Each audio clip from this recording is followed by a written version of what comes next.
Good afternoon and welcome to Hitting the Field. I'm your host, Kyle Briley. Today I am joined by Kyle Graham and Evan Abramson to talk a little UCF football, and after the break we'll do some NFL. All right, fellas, the UCF football team is coming off their closest game of the season. The Knights squeaked out a win against Navy in Annapolis, but it took some fourth quarter heroics from Brandon Moore on the defense and Otis Anderson on the offense. There was questions about how UCF would handle a close game, and we saw they were able to close it out. So what was your biggest takeaway from the game, Evan? Look, just easy. UCF able to play it close with a really tough team, a previously ranked team on the road, homecoming with everything against them. The Knights were able to keep it close, moving up in the ranks, showing that unlike USF, they don't have a cupcake schedule. They have tough opponents, Memphis, Navy. They were keeping it close with a triple option team that was supposed to be the best in the country, one less rushing yard. Their passing came together nice. Milton was protected in the pocket. I mean, there was really no fault. Brandon Moore, bam, the huge hit really helped out UCF and got the game going for them, and the Knights kept it close. That's the important thing. Absolutely. Kyle? Like Evan said, Navy is a tough team and they're triple threat offense and rushing. They only had one more yard than us, 248. We had 247, but my X factor was Mackenzie Milton. Getting injured, hamstring went down. It was a little scary for us. I was a little anxiety going. Absolutely. And he came back in and, you know, he managed the game perfectly. Killins, 122 rushing yards, 2 touchdowns, an 80-yard touchdown. Fastest player in NCAA, no doubt. I think you're right. And I think the other thing you have to remember is that UCF was able to get weapons past just Traquan Smith. He actually had the least amount of yards on that team. I mean, you had guys like Otis Anderson, you had guys like Dedrick Nelson, who didn't play last game, all getting yards, Adrian Killing getting yards, Milton rushing for 53 yards himself. So Knights had a lot of options that game. Yeah, my favorite part is just we spread. We have so many playmakers. We spread the offense. It's just not just one playmaker. It's just a collective It makes it easy, that's for sure. All right, well, now that the Knights are good enough to win close games on the road, they are slated to play Austin Peay this weekend at home. Austin Peay is 5-3 in the Ohio Valley Conference in the FCS. And we all know that the Knights will respect any opponent they're lined up against, but here on Hitting the Field, we don't have to do that. So I ask you both, how many points will UCF rack up against Austin Peay? Kyle, we'll start with you. I don't know. I'm thinking of a number between 68 and 70, and we're getting 69 points, for sure. Evan, how many points are we putting up? Look, UCF's putting up 72 points. Austin Peay is going to put up 17. The Knights put up 63 on ECU, a team that's far better than Austin Peay. So the Knights are going to let Noah Vedral and some other guys get some playing time to rack up the points. Look, I hope you call it on the head. I think it's 72 or 69. I think I'd be happy with either of them as long as it's a win. All right, well, that's all the time we have to talk about Orlando's hometown team. But we'll be sure to stick with us because after the break, the guys will be breaking down some NFL action from this past weekend. Stay with us.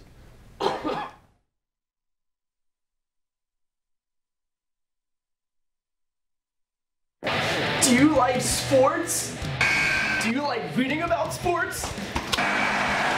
Then we got a sports blog just for you. Stay on my peripherals. That's not far.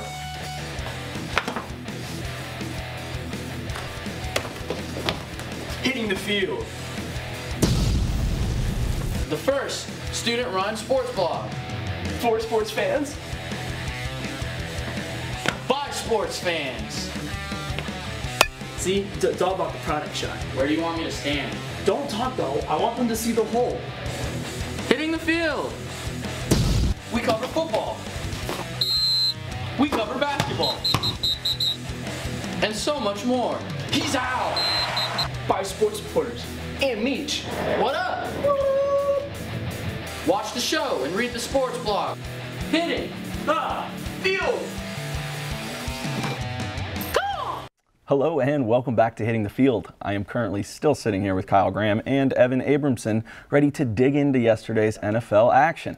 It was a wild weekend in the National Football League, but no game was more bizarre than the Chicago Bears taking home a victory over the Carolina Panthers 17-3.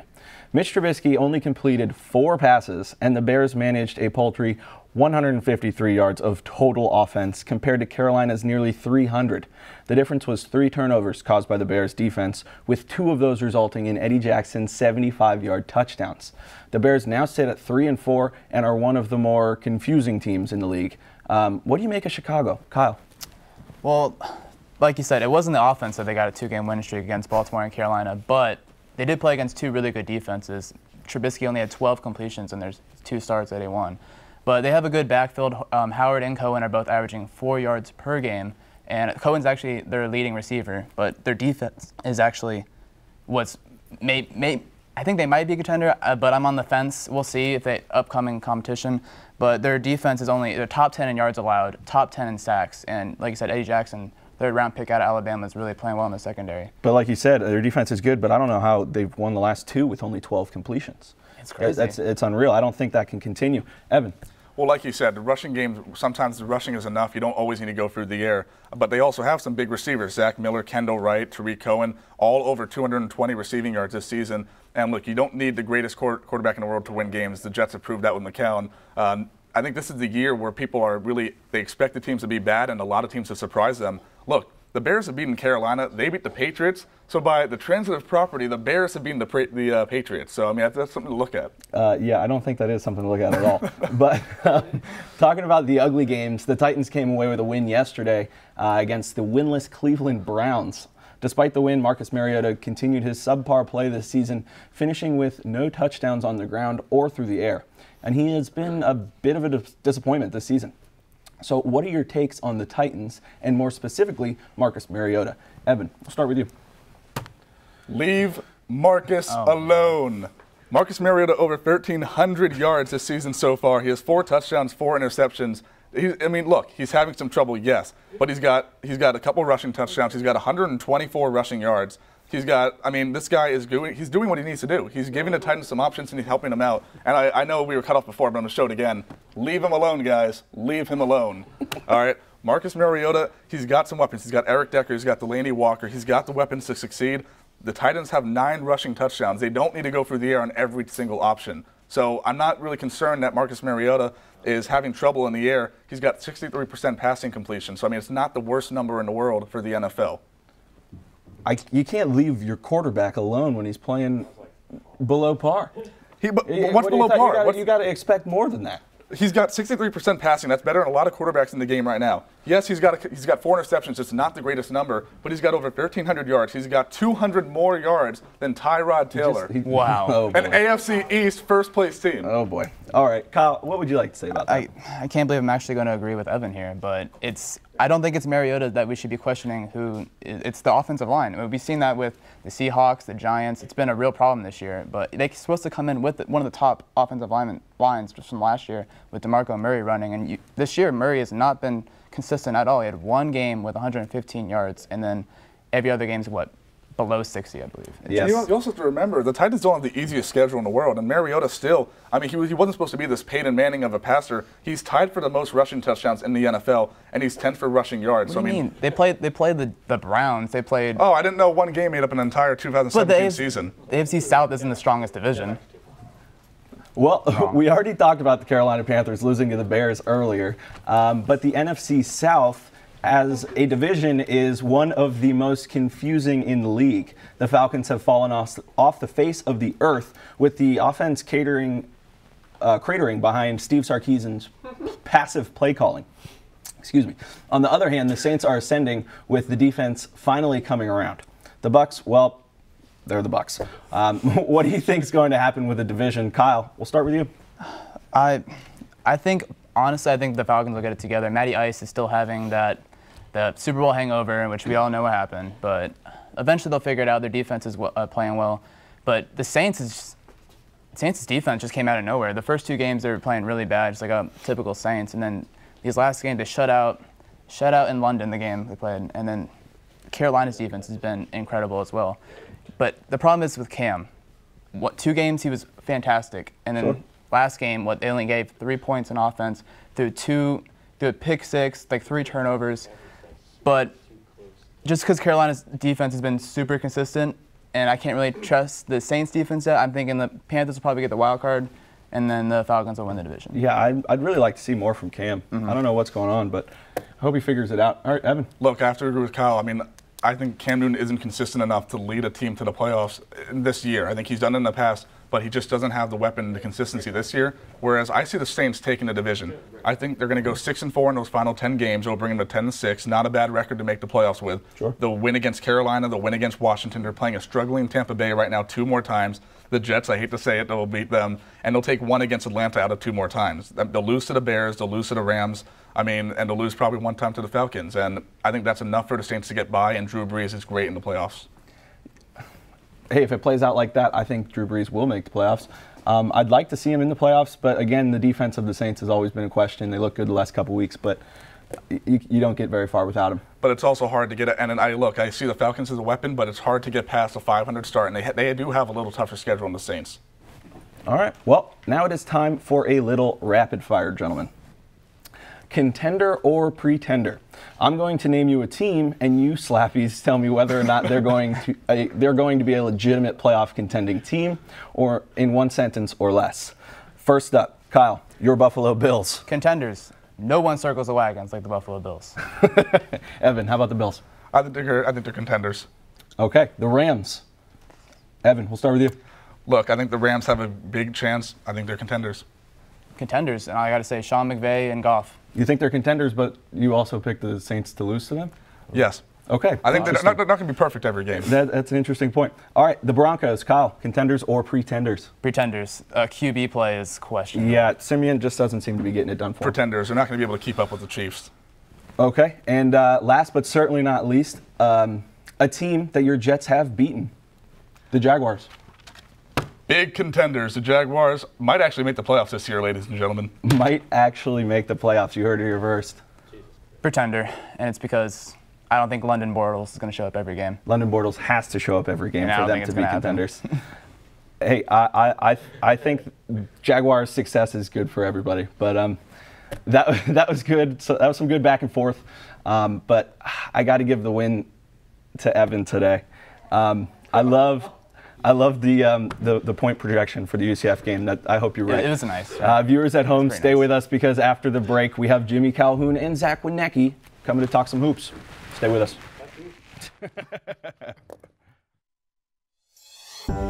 Today, when you have multiple devices at your fingertips, wouldn't it be great if you could run the software you need on all of them? Well, now you can. UCF Apps is a new and innovative way for you to access the applications that you need to get your coursework done from any PC, Mac, tablet, or smartphone. For more information or to give your input on UCF Apps, go to apps.ucf.edu. What are you waiting for? Start using UCF Apps today. Do you like sports? Do you like reading about sports? Then we got a sports blog just for you. Stay on my peripherals. That's not fun.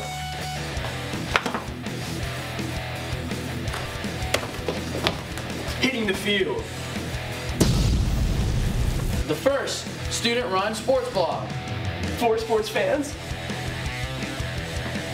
By sports fans. See, it's all about the product shot. Where do you want me to stand? Don't talk though. I want them to see the whole. Hitting the field. We cover football.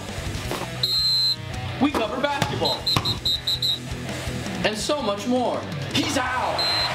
By sports reporters and Meech. What up?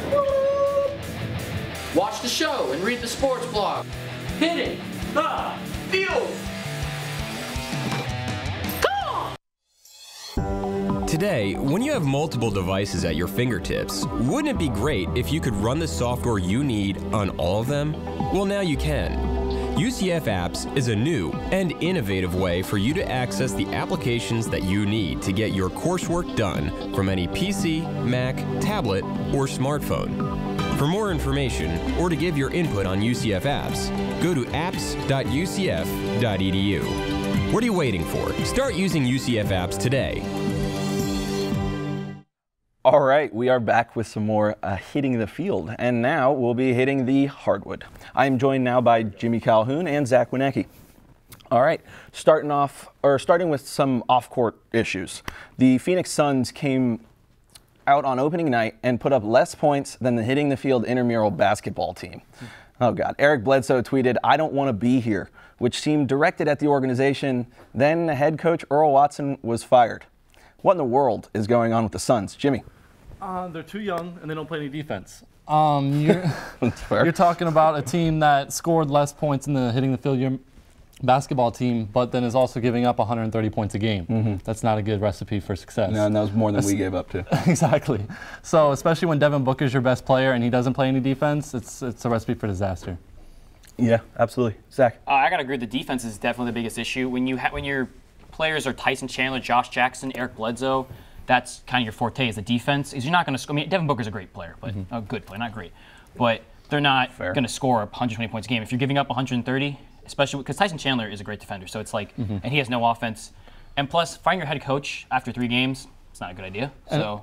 And they also have the youngest team in the league. The average age of the roster is 24 years old. So that, there's some growing pains that go along with that, but defense is usually the way to help those growing pains, and they're not playing. Or at least stay in games. I mean, my stay in God. games, they give exactly. 130 points to the Lakers. I know, you lose by 40 points on opening night, that's never a good sign. No, it's not, especially the Blazers. And the Blazers, but yeah. Come on. All right, well, keeping up with the semi-depressing talk, Gordon Hayward shocked the entire world on opening night with his horrific injury, and the Celtics now find themselves at 1-2 on the season, with losses to the Cavs and the Bucks. Where are the Celtics at right now? Do you think they can weather this storm, Zach? What's your difference in weather the storm? Because before the season, I wasn't too high on the Celtics anyway, and obviously they gave up all their depth for Gordon Hayward, and now that they don't have him, I mean, they can still finish in the top 4 in the East because the East is just so dreadful. Fair. But they can't really score any points. They're not scoring as many points as I thought they would, and they lost. I mean, they lost second best scorer, and they're playing. Shane Larkin had 10 points. They just have no depth and losing. I mean, they're not going to beat the Bucks. We've already seen they can't beat the Bucks, and they definitely can't beat the Cavs. I'm not sure who can beat the Bucks in the East. They look pretty good. I mean, Cavs can. Sure, but I just don't you're know. right. It's a watered down East. I mean, Kyrie. I don't think Kyrie can carry a team like LeBron or Giannis apparently. So he's going to get the chance, Jimmy. Yeah, and I, Boston fan. I hope Gordon Hayward gets healthy. But before Gordon Hayward got hurt, I had them number 2. Either they were number 2 in the East in the regular season, or going to get to the conference finals. I don't think they can weather that storm. I think they're the 4th or 5th, in the regular season. But I think they can win that 4 or 5 matchup in the playoffs and get to the second round. But I don't see them beating Washington in the playoffs, Milwaukee in the playoffs, or Cleveland in the playoffs if that's how it turns out. So I can see them getting, top 4 maybe like you said, or maybe the 5th seed, winning the 4 or 5 matchup. It would be like a 7-game series, but exit in the second round. Who would have thought it took an injury to get you off the Celtics number 2 in the East? It was hard. Yeah, it was hard. I The first 5 minutes you. of the first game, my stomach was just. I think we all were. That was pretty awful. Yeah, that was rough. Well, on a much lighter note, everybody's favorite basketball superhuman, Giannis Antetokounmpo, has been a destroyer of worlds thus far this year. Meech's most Greek son finished with a career-high 44-point game against the Trailblazers, and back-to-back rips of Damian Lillard and then C.J. McCollum, and then to finish it off with the game-clinching block. What are the Greek Freak's chances of winning the MVP this year at only 22 years old? Jimmy? He's off to a great start, averaging 38, 10, and 5 in his first games, and he's already played Cleveland and Boston. So he's off to a great start, but I think he can win MVP this year, but Milwaukee's going to have to do better in the regular season. They're going to have to finish at least a top 3 seed, possibly a top 2 seed for Giannis to win the MVP. His main competition is LeBron and Kawhi. Those guys, like all the players on the Warriors and OKC, are going to cancel each other out. With CP's 3 injury, James Harden might be up there in the list. But if Giannis can put together a 50-win season, get 2 or 3 in the East, I think he has a legitimate shot. I think you're right on the spot there with the 2 or 3 seed. They're going to have to beat out the Wizards, I think. Yeah, I don't think they can be a 4 or 5 seed in the East and Giannis win MVP. No, I agree. Zach? I think he can. I don't think he will, just because of LeBron James. I mean, the squad that LeBron's dragging this year, if he gets a 1 seed in the East with them, I think LeBron's going to win it. Because, Giannis is playing it fantastic. He's shooting, 60% from the field. He's averaging, 38 and 10. Yeah, and then almost 5 assists, something like that. Yeah. I mean, he's having a great season, but I mean, realistically, LeBron should be MVP every year, and especially with this squad not having Isaiah Thomas, I think if LeBron wins the 1 seed, there's just no way Giannis can top that. I mean, they don't seem to really love giving the MVP to LeBron. No, exactly. I I think those days might be over. Yeah. So Giannis is the next one upcoming. But you look at this year. If the Cavs win the 1st seed in the East, I mean, also he's gotta get it. But also, LeBron's looking a little older. I mean, towards the end of the season, I think if his production slows down even a little bit, I think that really opens the door for a 2-seed Milwaukee Bucks and Giannis to win the MVP. A little older, out of shape LeBron almost had a triple-double opening night. No, and I agree, and I think it'll stay that way for a little while. But I mean, like you said, he's dragging this team. I think it's going to take a toll on him this year. He's going to look old towards the end of the season, I think. Yeah, I think the East is just bad enough that where he can make well, it through. He'll hang out. He coasts anyways. He'll take some days off. Exactly. Yeah, And that's why he won't win the MVP right there. I think he will. All right, well, stop me if you've heard this before, but there is an insane amount of good young players in the NBA. 2 of those players, Lonzo Ball and Ben Simmons. They're taking the league by storm. Lonzo bounced back after a nasty first game against Patrick Beverley with a huge performance against the Suns. Simmons, on the other hand, has been tremendous in his first week as an NBA player, capping the week off with an 18-point, 11-board, and 8-assist performance against the Raptors. Which of these young guns are you taking? Zach? Taking Ben Simmons. They both possess, I don't want to say similar skill sets, but they can both run teams, both distributing. Ben Simmons isn't a point guard, but they're similar. So Ben Simmons. Ben Simmons, yeah. Mostly because of LeVar Ball. I don't want LeVar Ball. That's fair. I'm going Ben Simmons just because in basketball he's bigger, he's stronger, and he's more athletic. That usually wins in basketball. So I'm going Ben Simmons. Can't argue with that. That's some good discussion from both of you guys, and I loved it. But I got to give the win to Jimmy this week. As we head to break, be sure to stick with us for the joust. Today, when you have multiple devices at your fingertips, wouldn't it be great if you could run the software you need on all of them? Well, now you can. UCF Apps is a new and innovative way for you to access the applications that you need to get your coursework done from any PC, Mac, tablet, or smartphone. For more information or to give your input on UCF Apps, go to apps.ucf.edu. What are you waiting for? Start using UCF Apps today. Do you like sports? Do you like reading about sports? Then we got a sports blog just for you. Stay on my peripherals. That's not fun.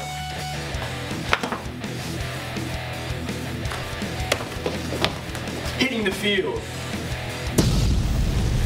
The first student-run sports blog. For sports fans.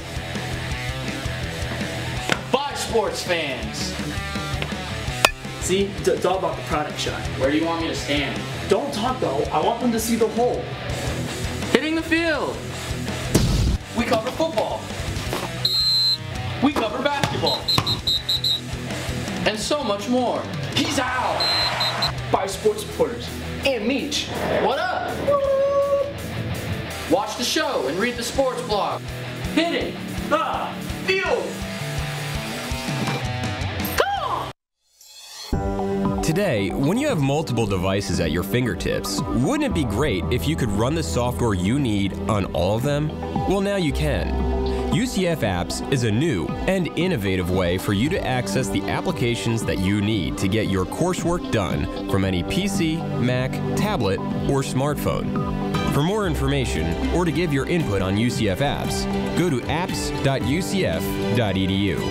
What are you waiting for? Start using UCF Apps today. Hello and welcome back. If you've made it this far, you know it's about to go down. It's time for the joust between Jimmy Calhoun and Evan Abramson. Fellas, let's dive right in. First off, America's pastime, the World Series. The Astros secured their place in the dance against the Dodgers with a Game 7 win over the Yankees. Who do y'all think will take home the World Series? And why do you think that, and in how many games? Jimmy, we'll start with you. I think the Dodgers in 6, and I think it's because the first 2 games are in LA, and then you don't have the ability to put a DH in. So I think that really hurts Houston, and I think the Dodgers can take advantage of that, especially when the 2 pitchers for both teams in the first 2 games really match up kind of well. And I like the Dodgers' depth in pitching in Game 3, Game 4. So I'm going with the Dodgers in 6. You know, they say a series doesn't start until both teams have played at home. Exactly. Look, I got to say Dodgers in 7. This World Series means a lot to this team, and I've always said it. Like Jimmy said, though, where you're playing in LA, they have that home field advantage and they have the DH advantage. But the big thing for me, and I've always said this, good pitching always defeats good hitting. The Astros have good hitting, but the Dodgers have both. And they have Kershaw, Wood, Hill. All these guys have above 12 wins. Kershaw with 18, you have one of the best pitchers in the game. Really, the Astros only have Morton. I mean, they don't really have much else. And the Dodgers have a ton of hitting. Justin Turner, Mr. October. They have guys like Enrique Hernandez, Puig. I mean, all these guys are weapons. And the Dodgers have good pitching, far better than the Astros that can make it more in depth. I think Rich Hill could be the X factor in this series. Yeah. Interesting. All right, well, you're both picking the Dodgers, so good luck, Astros. The Yankees fans are probably upset about their Lakers. Are probably upset about their Lakers still struggling and being eliminated from the baseball playoffs. But at least they still have their Notre Dame football team in the Irish beat down the USC Trojans this weekend, improving to 6-1 on the season, and their only loss being a 1-point heartbreaker against Georgia.